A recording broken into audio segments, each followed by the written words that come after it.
Did you know the Ku Klux Klan had 4 million members at its peak? Draped in haunting white robes and pointed hoods, the Ku Klux Klan was a sinister force in 1920s America. This group had a profound impact on the country at the time, and in today's video, we'll discuss their political influence, what tortures they did on people of color, and their infamous March on Washington, D.C. So let's begin.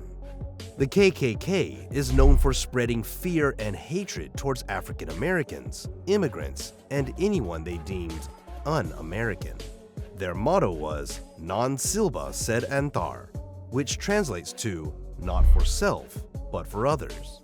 But it was far from that. The Klan's actions and beliefs were rooted in white supremacy, racism, and intolerance.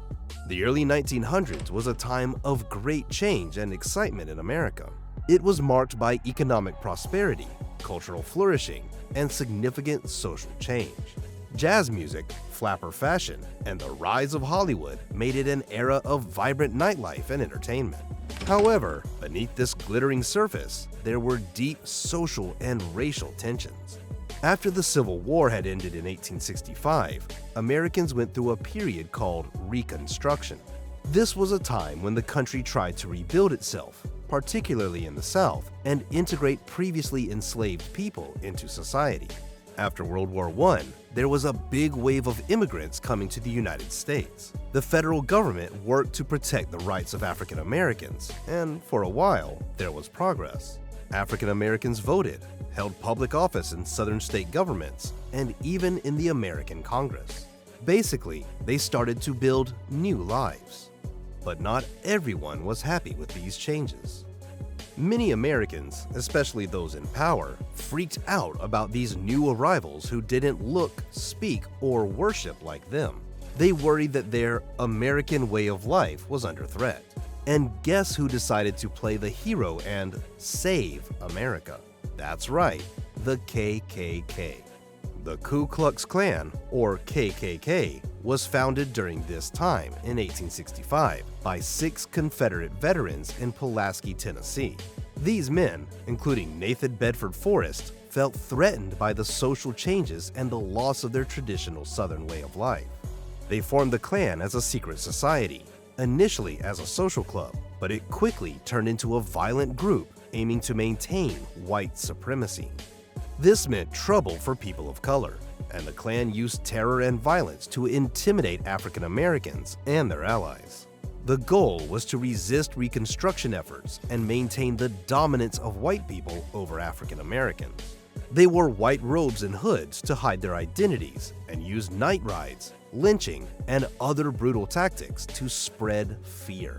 The Klan chose to wear white robes and hoods for several reasons. Firstly, the white robes symbolized their belief in racial purity and moral superiority. They wanted to appear as defenders of what they saw as traditional American values, especially those of white Protestant Christians. And if you think the KKK was the only one wanting to enforce white supremacy, let me tell you that they weren't. They were joined in this struggle by similar organizations, such as the Knights of the White Camellia and White Brotherhood. But the KKK was the worst one. I'll tell you just how brutal the Klan was towards implementing their goals later in the video, so be sure to watch till the end. The Klan's growth in the 1920s was fueled purely by racial fears. They claimed to uphold American values, but targeted not just African Americans, but also immigrants, Catholics, Jews, and anyone who didn't fit their narrow view of what America should be. Fundamentally, the Klan aimed to keep African Americans and other minority groups socially, politically, and economically in their rightful place, which was, in their heads, below them. They wanted to create a society where white Protestant values dominated, resisting any change brought by immigrants. To do all of that, they used terrifying methods. So what were the brutal ways they used to maintain their dominance, and what was it like to be an African American facing terror by the KKK? Before we dive in, could you take a quick second to like and subscribe if you're enjoying the video? Your support keeps this channel going and motivates me to create more great content. Thanks. Now back to the video. Life for an African American was a constant state of fear and danger. Night rides and cross burnings were common, with Klan members intimidating and threatening at every possible opportunity. The sight of groups of hooded figures marching at night was enough to terrorize even the bravest. They would ride horses at midnight, show up outside the homes of people of color, and set crosses on fire in their yards. They used the burning cross as a symbol of intimidation rather than as a religious symbol of faith. Daily activities like going to work, school, or church were filled with fear of harassment or violence. Even basic rights like voting or seeking legal justice were dangerous, as law enforcement and local officials often supported or ignored the Klan's actions. And it didn't stop there. The Klan was notorious for lynchings. That's right, the Klan would murder in public to send a message that African Americans should know their place and not challenge the racist status quo. Lynching victims were often hanged, burned, or tortured, with large crowds sometimes gathering to watch. It was definitely a horrific show of violence and intimidation. Now, you may be thinking, why were they not arrested for their doings? The sad truth is, in many parts of the country, particularly in the South, law enforcement and local officials were often complicit. Many police officers, sheriffs, and judges were either members of the Klan or sympathized with their cause. Even if they weren't directly involved, they would turn a blind eye to Klan activities. The Klan's influence was so widespread that they could act with near impunity. They used their political power to protect themselves. Having friends in high places made it difficult to hold them accountable for their crimes. Witnesses were often too scared to testify, and this allowed the Klan to terrorize with no accountability. These guys had the courage to brace themselves and show up in Washington, D.C. in 1925 in a parade form. At the height of their popularity, these racist and anti-Semites marched right down Pennsylvania Avenue with their trademark white robes and pointy hoods, looking like a bizarre ghost convention. Can you imagine the audacity? Over 30,000 hooded Klansmen paraded through the streets, proudly displaying their bigotry for all to see. They even had a massive burning cross, because nothing says patriotism like setting stuff on fire, right? It was a grand spectacle of hate and intolerance, complete with speeches glorifying their twisted ideals.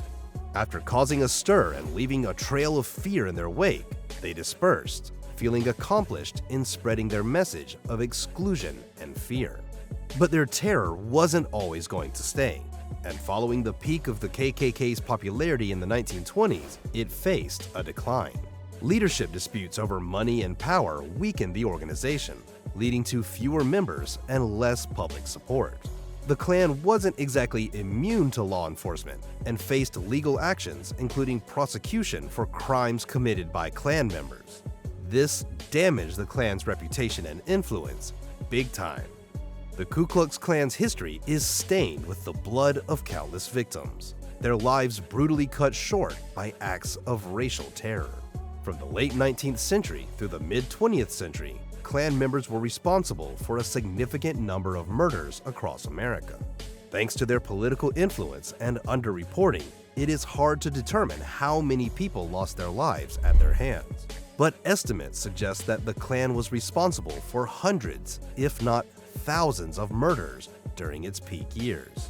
You'd think that the Klan must have ended back then, but sadly, small groups of the Ku Klux Klan still exist today in different parts of the United States, and there have been various attempts to organize KKK chapters outside the US as well, like in Canada, Asia, Europe, and Oceania.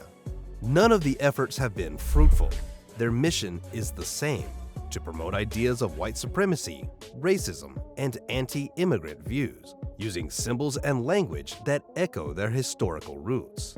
Modern Klan groups face opposition from civil rights organizations, law enforcement, and society at large, which reject their hateful beliefs. While not as prominent as before, the continued presence of the Ku Klux Klan serves as a reminder of ongoing challenges in combating racism and confronting America's troubled history with racial discrimination. As the First Amendment of the U.S. Constitution protects freedom of speech and assembly, including the right to express even unpopular or controversial opinions, the KKK isn't exactly illegal in the country, as long as they do not directly incite violence or engage in criminal activity. Let's hope it stays that way, if not dismantled completely, because racism has only given scars of division to society. Today, racism threatens our collective harmony and progress. Our strength lies in celebrating diversity, embracing each other's differences, and living and letting people live. Tell me what you think of the video in the comments. If you're curious to know about all the Nazi inventions, just click on this video shown on the screen. I'll see you there.